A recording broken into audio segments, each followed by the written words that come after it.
Dobre. Počkaj, Dani. Lebo ešte mám pre teba. Čo ste mi... Danka. Čo robíte? Ja som teraz...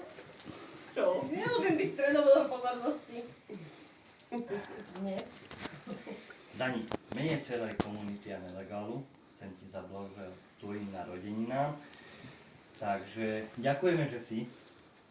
A že si taký človek, aký si. Lebo neskutočne si nám pomohla v živote. My si to veľmi ceníme. A týmto by som chcel mene celej komunity zablahoželať k narodeninám. Ďakujem. Nech sa ti páči a tu ešte niečo. Ďakujem. A tu ťa ešte niečo čaká. Ale to už musíš Čo to netýka? Teda.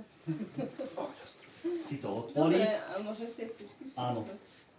Ježiš, ďakujem, veľmi ste strašne zlatí. Ďakujem.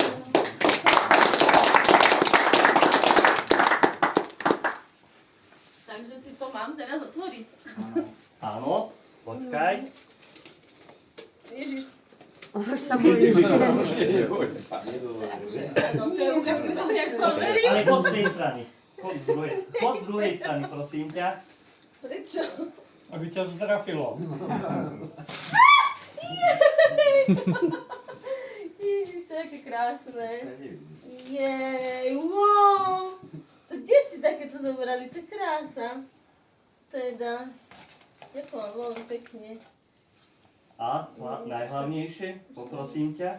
Už sa na mňa nepozerajte, ale čo? Ne, už to nechaj na zemi. No. Otvor si to. Toto? Áno, To sa dá otvoriť? otvor a začni krútiť. Šťastia, Zdravia, veľa šťastia, zdravia, veľa šťastia, milá Danka, veľa šťastia, zdravia. A ešte raz. Ďakujem, mala som tie svičky, ale bála som sa toho ohňa terapeutickej, takže musela som to hneď. Ďakujem vám veľmi pekne.